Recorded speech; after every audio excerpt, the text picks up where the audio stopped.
ശബരിമല സ്വർണ്ണക്കൊള്ളയിൽ കേസെടുത്ത E D. Kochi യൂണിറ്റിൽ ECIR register ചെയ്തു. ക്രൈംബ്രാഞ്ച് പ്രതി ചേർത്തവർ ഇ ഡി കേസിലും പ്രതിയാണ്. PMLA വകുപ്പ് ചേർത്താണ് അന്വേഷണം. വിഷ്ണു സുരേഷാണ് ചേരുന്നത് കൊച്ചിയിൽ നിന്ന് വിവരങ്ങളുമായി. വിഷ്ണു, ഇ ഡി നടപടികൾ തുടങ്ങി എന്നാണല്ലേ മനസ്സിലാക്കേണ്ടത്? ഏറ്റവും പ്രധാനപ്പെട്ട വാർത്തയാണ് പുറത്തുവരുന്നത്. ശബരിമല സ്വർണ്ണക്കൊള്ള കേസിൽ ED ECIR രജിസ്റ്റർ ചെയ്തിരിക്കുന്നു. PMLA ആക്ട്, കള്ളപ്പണം വെളുപ്പിക്കൽ ആക്ട് പ്രകാരമാണ് നിലവിൽ കേസ് രജിസ്റ്റർ ചെയ്തിരിക്കുന്നത്. ഈ ശബരിമല സ്വർണ്ണക്കൊള്ള കേസുമായി ബന്ധപ്പെട്ട് പ്രത്യേക അന്വേഷണ സംഘം രജിസ്റ്റർ ചെയ്ത കേസിലുള്ള പ്രതികളൊക്കെ EDയുടെ കേസിലും പ്രതികളായി വരും. അത് രാഷ്ട്രീയമായി കൂടി ഏറെ ശ്രദ്ധ നേടുന്ന ഒന്നായി മാറും. പ്രത്യേകിച്ച് തെരഞ്ഞെടുപ്പ് അടുത്തു നിൽക്കുന്ന ഘട്ടത്തിലാണ് ED എത്തുന്നത്. ED ഇനി ആരെല്ലാം ചോദ്യം ചെയ്യാൻ വിളിപ്പിക്കും എന്നുള്ളതൊക്കെ ഏറെ ശ്രദ്ധേയമായ കാര്യമാണ്. നേരത്തെ ED ഈ കേസുമായി ബന്ധപ്പെട്ടുള്ള വിവരങ്ങൾ തേടി ആദ്യം റാന്നി കോടതിയിൽ ഒരു അപേക്ഷ സമർപ്പിച്ചിരുന്നതിന്റെ FIR അടക്കം വേണമെന്നാവശ്യപ്പെട്ടു. പക്ഷേ ആദ്യം റാന്നി കോടതി അത് നിരസിച്ചു. പിന്നീട് ED ഹൈക്കോടതിയിലേക്ക് എത്തുകയായിരുന്നു. ഹൈക്കോടതി ദേവസ്വം ബെഞ്ചിന് മുമ്പാകെ ഈ അപേക്ഷ എത്തുന്നു. ഈ കേസ് അന്വേഷിക്കുന്നതിൽ കള്ളപ്പണം വെളുപ്പിക്കൽ നടന്നിട്ടുണ്ട്. പ്രത്യേകിച്ച് ഇതര സംസ്ഥാനങ്ങൾ കേന്ദ്രീകരിച്ചാണ് ഇടപാടുകൾ നടന്നിട്ടുള്ളത്. അതുകൊണ്ട് ഇതിൽ തങ്ങൾക്ക് അന്വേഷിക്കാനുള്ള സാധ്യതകൾ ഉണ്ട് എന്ന് ചൂണ്ടിക്കാണിച്ചാണ് ED ഹൈക്കോടതിയെ സമീപിച്ചത്. ഹൈക്കോടതി EDയുടെ ആവശ്യം അംഗീകരിച്ച് പിന്നാലെ ജില്ലാ കോടതിയിലേക്ക്, അതായത് കൊല്ലത്തെ വിജിലൻസ് കോടതിയിലേക്ക് നിർദ്ദേശം നൽകുകയായിരുന്നു. അതിൽ പ്രകാരമാണ് EDക്ക് ഈ കേസിന്റെ FIR അടക്കമുള്ള ഇതുവരെ ശേഖരിച്ചിട്ടുള്ള വിവരങ്ങളൊക്കെ ലഭ്യമായത്. അതിന് പിന്നാലെ ED അനുമതിക്ക് വേണ്ടി ഡൽഹിയിലേക്ക് അയച്ചു. ആ അനുമതി അപ്രൂവൽ ലഭിച്ചു. അതിനുശേഷം ഇപ്പോൾ ECIR രജിസ്റ്റർ ചെയ്തിരിക്കുന്നു. ശബരിമല സ്വർണ്ണക്കൊള്ള കേസിൽ ED എത്തിയിരിക്കുകയാണ്. ED ഇനിയിപ്പോൾ ആരെയൊക്കെ ചോദ്യം ചെയ്യും? സാധാരണഗതിയിൽ EDയുടെ ഒരു അന്വേഷണ രീതി ഇത്തരം കേസുകൾ ഉണ്ടാകുമ്പോൾ ഒരു റെയ്ഡും അതിന് പിന്നാലെ നടപടിയിലേക്കൊക്കെ കേസിലേക്കും ഒക്കെ പോവുകയാണ്. പക്ഷേ ഇവിടെ ഒരു റെയ്ഡ് സാധാരണഗതിയിൽ ഉണ്ടാകുന്ന ഒരു റെയ്ഡ് ഉണ്ടായിരുന്നില്ല. അതിനപ്പുറത്തേക്ക് ഈ രേഖകൾ, ക്രൈംബ്രാഞ്ചിന്റെ പക്കൽ നിന്ന് ലഭിച്ച രേഖകളുടെ അടിസ്ഥാനത്തിലാണ് ED ഇപ്പോൾ കേസ് രജിസ്റ്റർ ചെയ്തിരിക്കുന്നത്. ഇനി എല്ലാവരെയും, അതായത് ഈ കേസിലുള്ള പ്രതിയേർക്കപ്പെട്ട ആളുകൾക്കൊപ്പം തന്നെ മറ്റു ചില പേരുകളൊക്കെ നമുക്കറിയാം, ഉയർന്നു വന്നിട്ടുള്ള പേരുകളുണ്ട്. മൊഴിയെടുത്ത ആളുകളുണ്ട്. പല ഉന്നത മന്ത്രിമാരടക്കമുള്ള, മുൻ മന്ത്രിമാരടക്കമുള്ള ആളുകളുടെ മൊഴിയെടുത്തിരുന്നു ED, ക്രൈംബ്രാഞ്ച്. ആ ആളുകളൊക്കെ ഒരുപക്ഷെ EDക്ക് മുമ്പാകെ എത്തേണ്ടി വരും. അത് രഹസ്യമായ ഒരു മൊഴിയെടുപ്പായിരിക്കില്ല. ED നോട്ടീസ് നൽകി വിളിച്ചു വരുത്തി വിശദമായി തന്നെ ചോദ്യം ചെയ്യും. EDയെ സംബന്ധിച്ച് ഈ കേസ് അത് പൊളിറ്റിക്കലി കൂടി ഡിസ്കസ് ചെയ്യാൻ പോകുന്ന ഒരു കേസാണ്. ആ പശ്ചാത്തലത്തിൽ വളരെ ശക്തമായ ഒരു അന്വേഷണം ഈ വിഷയവുമായി ബന്ധപ്പെട്ട് ഉണ്ടാകുമെന്ന കാര്യത്തിൽ തർക്കമില്ല. ഇപ്പോൾ പ്രത്യേക അന്വേഷണ സംഘത്തിന്റെ അന്വേഷണത്തിന് പുറമെ സ്വർണ്ണക്കൊള്ള കേസിൽ കേന്ദ്ര ഏജൻസി എത്തുന്നു, ED എത്തുന്നു.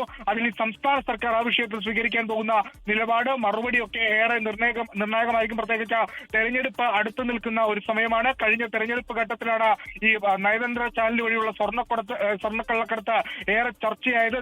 മറ്റൊരു തെരഞ്ഞെടുപ്പ് കാലഘട്ടം എത്തുമ്പോൾ ശബരിമല സ്വർണ്ണക്കൊള്ള കേസ് അന്വേഷിക്കാൻ ED എത്തുന്നു. അതിനകത്തേക്ക് ഒരുപക്ഷെ CPMന്റെ മുൻ മന്ത്രിമാരടക്കം EDക്ക് മുമ്പാകെ ഹാജരാകേണ്ട വരുമെന്ന രാഷ്ട്രീയ പ്രാധാന്യം കൂടി ഈ അന്വേഷണവുമായി ബന്ധപ്പെട്ട് നിലനിൽക്കുന്നുണ്ട്.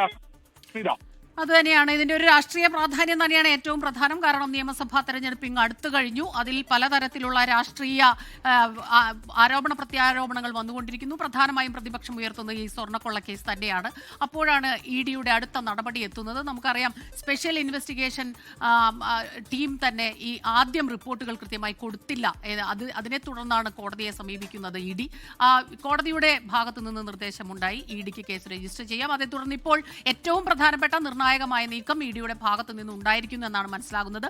ഈ പ്രതിപട്ടികയിൽ ആരെല്ലാം ഇടം പിടിച്ചിട്ടുണ്ട് എന്ന കാര്യത്തിൽ, അതായത് മുഖ്യപ്രതി ഉൾപ്പെടെ എത്ര പേർ അതിൽ ECIRൽ പേരുകൾ ആ പട്ടികയിൽ ഇടം പിടിച്ചിട്ടുണ്ട് എന്നുള്ള വിവരങ്ങൾ പുറത്തു വരുന്നുണ്ടോ? നമ്മൾ മനസ്സിലാക്കുന്നതനുസരിച്ച് ഈ SIT പട്ടികയിലുള്ള എല്ലാവരും, SIT പ്രതിപട്ടികയിൽ ഇതുവരെ അറസ്റ്റ് ചെയ്യപ്പെട്ട ആളുകളും അതോടൊപ്പം തന്നെ SIT മൊഴിയെടുത്ത പ്രതിപട്ടികയിൽ ഉണ്ടാകുക ഇത്തരം ആളുകളായിരിക്കും. പക്ഷേ അന്വേഷണത്തിന്റെ പരിധിയിലേക്ക് ഉറപ്പായും ഈ മൊഴിയെടുത്ത ആളുകളൊക്കെ വരും. നമുക്കറിയാം, ഈ SIT അന്വേഷണം നടത്തുന്ന ഘട്ടത്തിൽ ഇപ്പോൾ നിലവിലെ മുൻ പ്രസിഡന്റായിരുന്ന PS പ്രശാന്തിനെയും അതോടൊപ്പം തന്നെ മുൻ മന്ത്രിയായിരുന്ന കടകംപള്ളി സുരേന്ദ്രനെയും ഒക്കെ ചോദ്യം ചെയ്തതാണ് SIT. ആ ഘട്ടത്തിൽ ഇവരെയൊക്കെ EDയും ചോദ്യം ചെയ്യാനുള്ള സാധ്യത വളരെ കൂടുതലാണ്. ഒപ്പം ഇതിന്റെ ഒരു കള്ളപ്പണം വെളുപ്പിക്കൽ ഇടപാട്, ED ഉന്നയിക്കുന്ന പ്രധാനപ്പെട്ട ഒരു ആരോപണം എന്ന് പറയുന്നത് ഇത് കൃത്യമായി കള്ളപ്പണം വെളുപ്പിക്കൽ നടന്നിട്ടുണ്ട് എന്നാണ് ഇതിന്റെ ഒരു അന്താരാഷ്ട്ര മാനവടക്കം ഈ തട്ടിപ്പുമായി ബന്ധപ്പെട്ട് ഹൈക്കോടതി തന്നെ ഉന്നയിച്ചിരുന്നു. ഈ പ്രതികൾ ഇതിൽ നിന്ന് ലഭിച്ച പണം ശബരിമല സ്വർണ്ണക്കൊള്ള കേസിൽ ഏറ്റവും പ്രധാനപ്പെട്ട ഒരു വിവരം ഇപ്പോൾ എത്തുന്നത് ED ഈ വിഷയത്തിൽ കേസെടുത്തിരിക്കുന്നു. കൊച്ചി യൂണിറ്റിൽ ECIR രജിസ്റ്റർ ചെയ്തിട്ടുണ്ട്. ക്രൈംബ്രാഞ്ച് പ്രതി ചേർത്തവർ എല്ലാവരും തന്നെ ED കേസിലും പ്രതിയാണ് എന്നുള്ള വിവരങ്ങളാണ് ഇപ്പോൾ ലഭിക്കുന്നത്. കള്ളപ്പണം വെളുപ്പിക്കൽ കേസ് PMLA വകുപ്പ് ചേർത്താണ് അന്വേഷണം തുടങ്ങിയിട്ടുള്ളത്. ഈ വിഷയം സർക്കാരിനെ സംബന്ധിച്ചിടത്തോളം പാർട്ടിക്ക് CPIM-നൊക്കെ തന്നെ വലിയ തിരിച്ചടിയാവുകയാണ്. ഇപ്പോൾ CPIM പ്രതിനിധി K. അനിൽകുമാർ നമുക്കൊപ്പം ചേരുന്നുണ്ട്. നമസ്കാരം. ഇപ്പോൾ ഈ വിഷയത്തിൽ EDയുടെ അന്വേഷണം പ്രഖ്യാപിക്കുന്നു. പ്രതിപക്ഷം ഏറെ നാളുകളായി പറഞ്ഞുകൊണ്ടിരിക്കുന്നതാണ് സ്പെഷ്യൽ ഇൻവെസ്റ്റിഗേഷൻ ടീമിന്റെ ആ ഒരു അന്വേഷണം നന്നായി നടക്കുന്നുണ്ടെങ്കിൽ പോലും ഇതിൽ EDയുടെ അന്വേഷണം വേണം. ഇതിപ്പോൾ അടുത്ത നടപടിയിലേക്ക് ED കടന്നിരിക്കുന്നു. എങ്ങനെയാണ് ഇതിനെ കാണുന്നത്?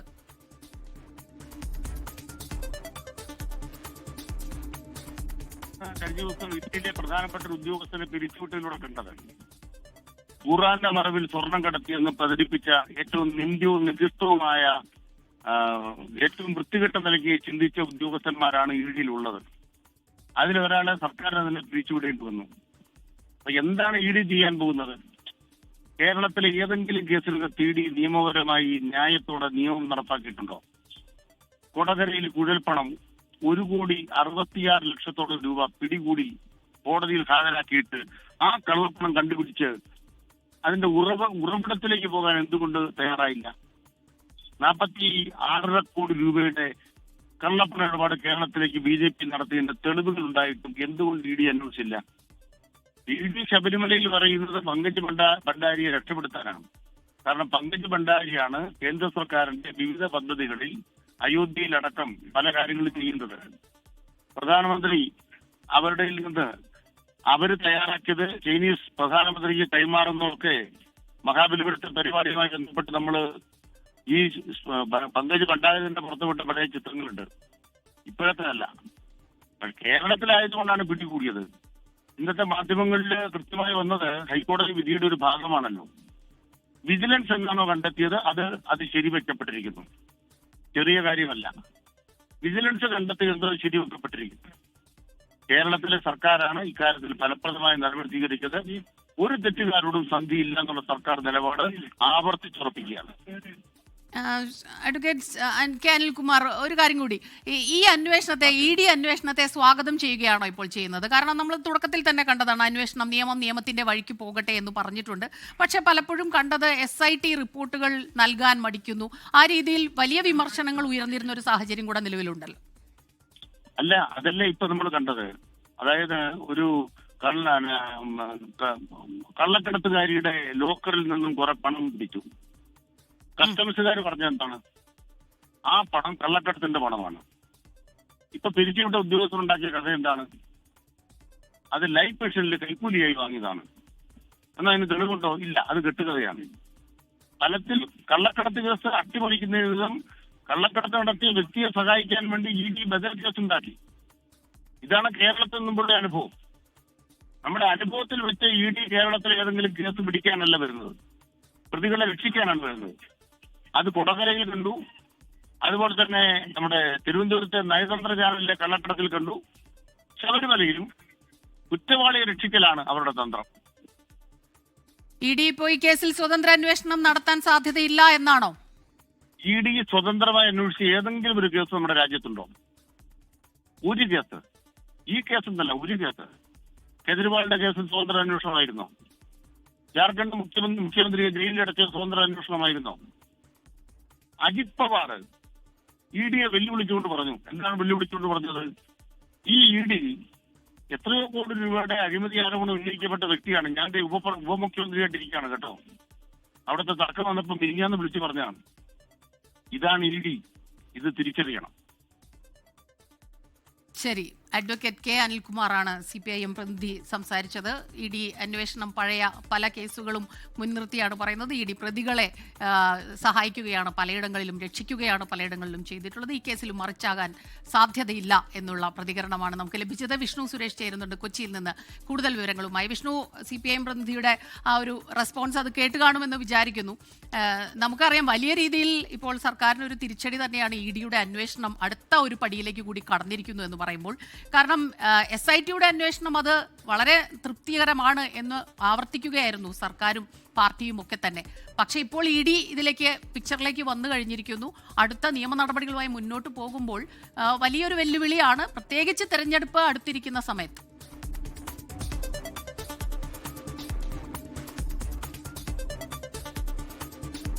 സംസ്ഥാന സർക്കാരിനെ സംബന്ധിച്ചിടത്തോളം ഒരല്പം പ്രതിരോധത്തിലേക്ക് പോകേണ്ടി വരും ED അന്വേഷണം എന്ന കാര്യത്തിൽ തർക്കമില്ല. പക്ഷേ ED അന്വേഷണത്തോട് CPMന്റെ സമീപനം എന്താണ് മുൻകാലങ്ങളിൽ നിന്ന് നമ്മൾ കണ്ടിട്ടുള്ളതാണ്. അതിന്റെ പ്രതികരണം തന്നെ അനിൽകുമാറിന്റെ ഭാഗത്ത് വന്നത്. അതിപ്പോൾ സ്വർണ്ണക്കടത്ത് കേസിലാണെങ്കിലും ലൈഫ് മിഷൻ കേസിലാണെങ്കിലും ഒക്കെ ആ നിലപാട് ED അന്വേഷണത്തോട് CPM സ്വീകരിച്ച നിലപാട് അതുതന്നെയാണ് ഈ വിഷയത്തിലും അവർക്ക് ഉള്ളത് എന്ന് വളരെ വ്യക്തമായി അവർ പറയുകയും ചെയ്യുന്നുണ്ട്. പക്ഷേ ED കുറച്ചുകൂടി ഗൗരവപൂർവ്വമായി ഈ കേസിനെ സമീപിക്കുമെന്ന കാര്യത്തിൽ ഒരു തർക്കവുമില്ല. കാരണം ഇത് ശബരിമലയുമായി ബന്ധപ്പെട്ട കേസാണ്. ഈ പൊളിറ്റിക്കലി അങ്ങനെ ആലോചിച്ചാൽ പോലും ED അത് വളരെ ഗൗരവമായി തന്നെ അതിന്റെ അന്വേഷണത്തിലേക്ക് പോകും. വളരെ പ്രത്യേകിച്ച് നിയമസഭാ തിരഞ്ഞെടുപ്പൊക്കെ അടുത്തിരിക്കുന്ന ഒരു സമയമാണ്. അതുകൊണ്ട് വളരെ ശ്രദ്ധാപൂർവമായിരിക്കും കാര്യങ്ങൾ ചെയ്യുകയും ചെയ്യുക. ആദ്യഘട്ടത്തിൽ ഇനിയിപ്പോൾ ഈ കേസിന്റെ വിവരങ്ങളൊക്കെ ശേഖരിച്ചിട്ടുണ്ട്. ഇതിൽ പ്രതികളായ ആളുകളെ ED കസ്റ്റഡിയിൽ വാങ്ങി അവരെ ചോദ്യം ചെയ്യാൻ പോകും. അതിനുശേഷമായിരിക്കും മറ്റ് ഈ മൊഴിയെടുത്ത ആളുകൾ, പ്രതിപട്ടികയിലില്ലാത്ത ആളുകളുടെ മൊഴിയെടുക്കുന്ന നടപടിയിലേക്ക് കടക്കുക. അപ്പോൾ ആദ്യഘട്ടത്തിൽ നമ്മൾ പ്രതീക്ഷിക്കുന്നതനുസരിച്ച് പത്മകുമാർ, ഉണ്ണികൃഷ്ണൻ പോറ്റി, N വാസു തുടങ്ങിയ ആളുകളായിരിക്കും EDക്ക് മുമ്പാകെ എത്തുക. അവരിൽ നിന്നായിരിക്കും വിവരങ്ങളൊക്കെ തേടുക. നേരത്തെ തന്നെ ഇതിലൊരു കേന്ദ്ര അന്വേഷണം വേണമെന്ന്, അല്ലെങ്കിൽ കേന്ദ്ര ഏജൻസിയുടെ അന്വേഷണം വേണമെന്ന വലിയ ആവശ്യം ഉയർന്നിരുന്നു. പ്രത്യേകിച്ച് ഇത് SIT പരിധിയിൽ നിൽക്കുന്ന കാര്യമല്ല, ഇതൊരു അന്താരാഷ്ട്ര സ്വഭാവമുണ്ടെന്ന് കോടതി തന്നെ സംശയിച്ച ഘട്ടത്തിൽ SIT അന്വേഷിക്കുന്നത് വഴി അതിന്റെ ലിമിറ്റഡ് അന്വേഷണ സ്രോതസ്സുകൾ മാത്രമേ സാധ്യമാകുകയുള്ളൂ, ഒരു വൈഡർ സെൻസിലേക്ക് അന്വേഷണം പോകില്ല എന്ന വിമർശനങ്ങളൊക്കെ ഉണ്ടായിരുന്നു. അതിനിടയിലാണ് ED തന്നെ സന്നദ്ധത അറിയിക്കുന്നത്. ഇതിൽ ചില കള്ളപ്പണ ഇടപാടുകൾ നടന്നിട്ടുണ്ട്, അതുകൊണ്ട് ഇത് ഇതര സംസ്ഥാനങ്ങൾ കേന്ദ്രീകരിച്ച് നടന്നിട്ടുള്ള ഒരു വലിയ നെറ്റ്വർക്ക് ഇതിന് പിന്നിലുണ്ട്. ആ പശ്ചാത്തലത്തിൽ ഞങ്ങൾ ഇതിൽ അന്വേഷണം നടത്തും എന്ന് ചൂണ്ടിക്കാണിച്ച് ED കൊല്ലം വിജിലൻസ് കോടതിയിൽ ഒരു അപ്പീൽ നൽകുന്നത്. ഇതിന്റെ FIR ഒക്കെ ആവശ്യപ്പെട്ടാണ് ED കൊല്ലം വിജിലൻസ് കോടതിയെ സമീപിച്ചത്. പക്ഷേ വിജിലൻസ് കോടതി അതിൽ നിന്നൊരു വിഭിന്നമായ നിലപാട് സ്വീകരിച്ചു. നിലവിലൊരു ഏജൻസിയുടെ അന്വേഷണം നടക്കുകയാണ്. ആ ഘട്ടത്തിൽ ഇപ്പോൾ ഈ രേഖകൾ EDക്ക് കൈമാറാൻ പറ്റില്ല എന്നൊരു നിലപാടാണ് ആദ്യം കൊല്ലം വിജിലൻസ് കോടതി സ്വീകരിച്ചത്. പക്ഷേ പിന്നീട്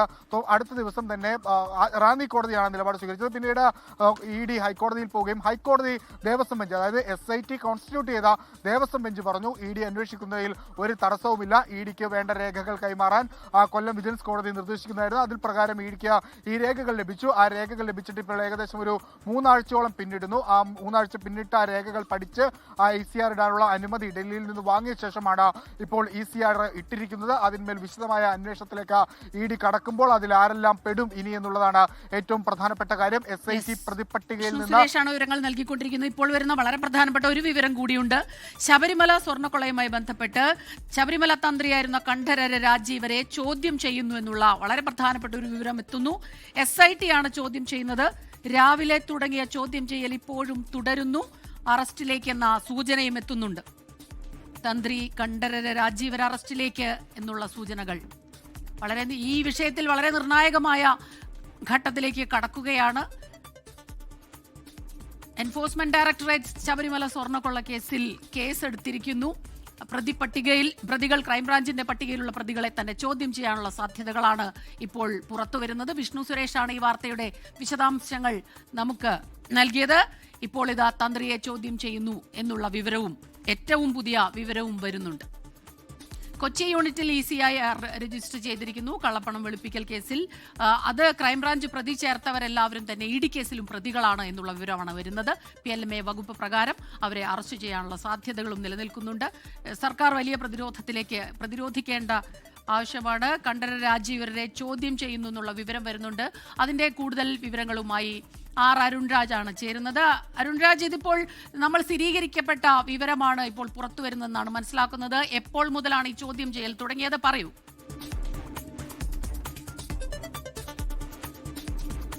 സ്മിത, ലഭിക്കുന്ന വിവരമനുസരിച്ച് ഇന്ന് രാവിലെ മുതലാണ് ഈ ചോദ്യം ചെയ്യൽ ആരംഭിച്ചിട്ടുള്ളത്. കണ്ഠരര് രാജീവിനോട് നേരിട്ട് തന്നെ SIT ആസ്ഥാനത്ത് എത്താൻ അവർ ആവശ്യപ്പെടുകയായിരുന്നു. തുടർന്നാണ് ഇപ്പോൾ ഈ ചോദ്യം ചെയ്യൽ തുടരുന്നത്. ഉണ്ണികൃഷ്ണൻ പോറ്റിയുമായുള്ള ചില ബന്ധങ്ങൾ, ഈ ഉണ്ണികൃഷ്ണൻ പോറ്റിയെ ശബരിമലയുമായി കൊണ്ടുവന്നതിലും അതുമായി ബന്ധപ്പെട്ട ചില സാമ്പത്തിക ഇടപാടിലടക്കം ചില കാര്യങ്ങളിൽ സംശയമുണ്ടായിരുന്നു. ഉണ്ണികൃഷ്ണൻ പോറ്റി നൽകിയ മൊഴിയും അതുപോലെ തന്നെ തന്ത്രി രാജീവ് കണ്ഠരര് നൽകിയ മൊഴിയും തമ്മിൽ വലിയ രീതിയിൽ വ്യത്യാസമുണ്ട് എന്ന് കണ്ടെത്തിയതിന്റെ അടിസ്ഥാനത്തിലാണ് വീണ്ടും ചോദ്യം ചെയ്യലിലേക്ക് അന്വേഷണ സംഘം കടന്നത്. നേരത്തെ ഇതുമായി ബന്ധപ്പെട്ട പത്മകുമാറിന്റെ മൊഴിയും ഈ തന്ത്രിക്ക് എതിരായിരുന്നു. ഇതുകൂടി അടിസ്ഥാനത്തിലാണ് ഈ തന്ത്രിയെ ചോദ്യം ചെയ്യണമോ എന്ന തീരുമാനം SIT കഴിഞ്ഞ ദിവസം കൂടിയാലോചനകൾ നടത്തിയിരുന്നു. ഇതിനുശേഷം ഈ ഉണ്ണികൃഷ്ണൻ പോറ്റിയുടെ മൊഴി, പത്മകുമാറിന്റെ മൊഴി, അതുപോലെ തന്നെ തന്ത്രി കണ്ഠരര് രാജീവരുടെ മൊഴി, ഇവരുടെ 3 മൊഴികളും തമ്മിൽ പരസ്പര വിരുദ്ധമാണ് എന്ന് കണ്ടെത്തിയതിന്റെ അടിസ്ഥാനത്തിലാണ് ചോദ്യം ചെയ്യലിലേക്ക് ഇപ്പോൾ കടന്നിരിക്കുന്നത്. ഒരുപക്ഷെ അറസ്റ്റിലേക്കുള്ള സാധ്യത പോലും SIT ടീം തള്ളുന്നില്ല. രാവിലെ തുടങ്ങിയ ചോദ്യം ചെയ്യൽ ഇപ്പോഴും തുടരുകയാണ്. നമുക്ക് ലഭിക്കുന്ന വിവരം അനുസരിച്ചാണെങ്കിൽ SITയുടെ ഉന്നത ഉദ്യോഗസ്ഥരടക്കം ഈ ചോദ്യം ചെയ്യൽ പങ്കെടുക്കുന്നുണ്ട്. കാരണം നേരത്തെ ഇതുമായി ബന്ധപ്പെട്ട് തന്ത്രിയിലേക്ക് അന്വേഷണം എത്തുന്നതിനുള്ള സാധ്യതകൾ SIT തേടിയിരുന്നു. കാരണം തന്ത്രിയെ സംശയിക്കാവുന്ന ചില ഘടകങ്ങൾ ഉണ്ട് എന്നുള്ളതായിരുന്നു SIT പറഞ്ഞിരുന്നത്. പക്ഷേ അടിസ്ഥാനപരമായി ഇതിന്റെ തെളിവുകൾ അവസാന ഘട്ടത്തിൽ ഉണ്ണികൃഷ്ണൻ പോറ്റിയെ കസ്റ്റഡിയിലെടുത്ത് നടത്തിയ ചോദ്യം ചെയ്യലിലാണ് ലഭിച്ചത്. അത് ഈ ഒരു തവണ ചോദ്യം ചെയ്തു, ജയിലിലെത്തി ചോദ്യം ചെയ്തു. ഈ 2 ചോദ്യം ചെയ്യലിലും ഈ തന്ത്രിയെ ബന്ധപ്പെടുത്താവുന്ന ചില തെളിവുകൾ SITക്ക് മുമ്പാകെ എത്തുകയായിരുന്നു. ഇതിന്റെ കൂടി അടിസ്ഥാനത്തിലാണ് ചോദ്യം ചെയ്യൽ ഇപ്പോൾ നടക്കുന്നത്. ഒരുപക്ഷെ അറസ്റ്റിലേക്കടക്കം കാര്യങ്ങൾ പോകും എന്നുള്ള വിവരമാണ് നമുക്ക് നിലവിൽ ലഭിച്ചുകൊണ്ടിരിക്കുന്നത്. അങ്ങനെയാണെങ്കിൽ പത്മകുമാർ നേരത്തെ പറഞ്ഞ ദൈവതുല്യനായ ആൾ തന്ത്രിയാണോ എന്നുള്ള കാര്യത്തിൽ ഇനി SITയുടെ ഒരു സ്ഥിരീകരണം മാത്രമേ വരാനുള്ളൂ. ഒരുപക്ഷെ അറസ്റ്റിലേക്കടക്കം പോയാൽ ഇന്ന് തന്നെ കൊല്ലം വിജിലൻസ് കോടതിയിൽ അദ്ദേഹത്തെ ഹാജരാക്കും എന്നുള്ള വിവരം കൂടി പുറത്തേക്ക് വരുന്നുണ്ട്. എന്തായാലും ഈ ശബരിമല സ്വർണ്ണക്കൊള്ളയുമായി ബന്ധപ്പെട്ട് വളരെ പ്രധാനപ്പെട്ട ഒരു നീക്കമാണ് SITയുടെ ഭാഗത്തുനിന്ന് ഇഘട്ടത്തിൽ ഉണ്ടാകുന്നത്. SIT അതിന്റെ അന്വേഷണം തന്ത്രിയിലേക്ക് കൂടി എത്തുന്നു. ഇതുവരെ ഉദ്യോഗസ്ഥരും ദേവസ്വം ബോർഡ് പ്രതിനിധികളും മാത്രമാണെങ്കിൽ അതിനപ്പുറം ഈ തന്ത്രിയിലേക്ക് അന്വേഷണം എത്തുന്നു എന്ന സൂചനയാണ് ഇപ്പോൾ ലഭിക്കുന്നത്. തന്ത്രിയിലേക്ക് വീണ്ടും ചോദ്യം ചെയ്യാനുള്ള സാഹചര്യം ഉടലെടുത്തത് ഉണ്ണികൃഷ്ണൻ പോറ്റിയുടെ മൊഴിയും പത്മകുമാറിന്റെ മൊഴിയിലെയും വൈരുദ്ധ്യമാണ്. ഈ വൈരുദ്ധ്യം ഉണ്ണികൃഷ്ണൻ പോറ്റിയുമായി തന്ത്രിക്ക് ബന്ധമുണ്ടെന്ന് തെളിയിക്കുന്ന തെളിവുകൾ SITക്ക് മുമ്പാകെ ലഭിക്കുകയായിരുന്നു. ഉണ്ണികൃഷ്ണൻ പോറ്റിയെ ശബരിമലയിലേക്ക് കൊണ്ടുവന്നതും അവിടെ ഒരു സ്ഥാനം നൽകിയതും പിന്നീട് അവിടെ സ്വാധീനമുണ്ടാക്കുന്നതിലും തന്ത്രിക്ക് കൃത്യമായ പങ്കുണ്ടായിരുന്നു എന്ന് SIT ബോധ്യപ്പെട്ടു. ഇതിന്റെ കൂടി അടിസ്ഥാനത്തിലാണ് ഇപ്പോൾ ഈ തന്ത്രിക്ക് എതിരെയുള്ള SITയുടെ നീക്കമുണ്ടായിട്ടുള്ളത്. ശബരിമല സ്വർണ്ണക്കൊള്ളക്കേസിൽ ഏറ്റവും നിർണായകമായ വിവരമാണ് ഇപ്പോൾ പുറത്തുവരുന്നത്. അരുൺരാജാണ് വിവരങ്ങൾ നൽകിക്കൊണ്ടിരിക്കുന്നത്. ശബരിമല സ്വർണ്ണക്കൊള്ളക്കേസുമായി ബന്ധപ്പെട്ട് ശബരിമല തന്ത്രിയായിരുന്ന കണ്ഠരര് രാജീവരെ ഇപ്പോൾ ചോദ്യം ചെയ്യുന്നു. ഇന്ന് രാവിലെ മുതൽ ചോദ്യം ചെയ്യൽ തുടങ്ങി എന്നാണ് ലഭിക്കുന്ന വിവരം. അറസ്റ്റിലേക്ക് കടക്കാനുള്ള സാധ്യതയുമുണ്ട്.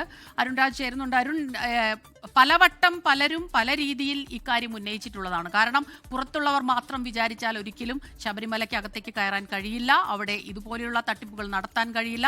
അതുകൊണ്ട് അകത്തുള്ളവർക്ക് ഇതിലുള്ള പങ്ക്, അതിനെക്കുറിച്ച് പലരും പലവട്ടം അത് സംശയമായി പ്രകടിപ്പിച്ചിരുന്നു, ആരോപണങ്ങളായി വന്നിരുന്നു. ഇതിപ്പോൾ ആ രീതിയിലേക്ക് തന്നെ കാര്യങ്ങൾ കടക്കുന്നു എന്ന് വേണം മനസ്സിലാക്കാൻ.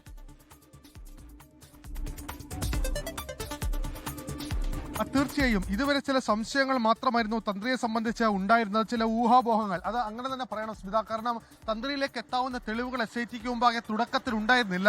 സ്വാഭാവികമായി അത്തരം സംശയം SIT കരുതിയതുമില്ല. കാരണം ഈ ശബരിമലയിലെ മേൽശാന്തിമാരെ സഹായിക്കാനായി പലരും അവിടെ എത്താറുണ്ട്. പക്ഷേ അവർക്ക് ഏതെങ്കിലും തരത്തിലുള്ള ക്ലിയറൻസ് അത് തന്ത്രിയല്ല നൽകുന്നത്, അല്ലെങ്കിൽ അവരെ നിയമിക്കുന്നതിന് അതോറിറ്റി ഒന്നും തന്ത്രിയല്ല. അങ്ങനെ തന്ത്രിക്ക് ഉണ്ണികൃഷ്ണൻ പോറ്റിയുമായി ബന്ധമില്ല എന്ന ഒരു നിഗമനത്തിലായിരുന്നു SIT ഇതുവരെ മുന്നോട്ട് പോയത്. പക്ഷേ ഇതിനെ ചില സാധൂകരിക്കുന്ന അല്ലെങ്കിൽ തന്ത്രിയിലേക്ക് എത്തുന്ന ചില തെളിവുകൾ അത് ഉണ്ണികൃഷ്ണൻ പോറ്റിയിൽ നിന്ന് ലഭിച്ചു എന്നുള്ള വിവരമാണ് മനസ്സിലാക്കാൻ കഴിയുന്നത്. ഉണ്ണികൃഷ്ണൻ പോറ്റിയുടെ മൊഴിയാണ് ഈ കേസിൽ ഏറെ നിർണായകമായി തന്ത്രിക്കെതിരായി എത്തിയത്.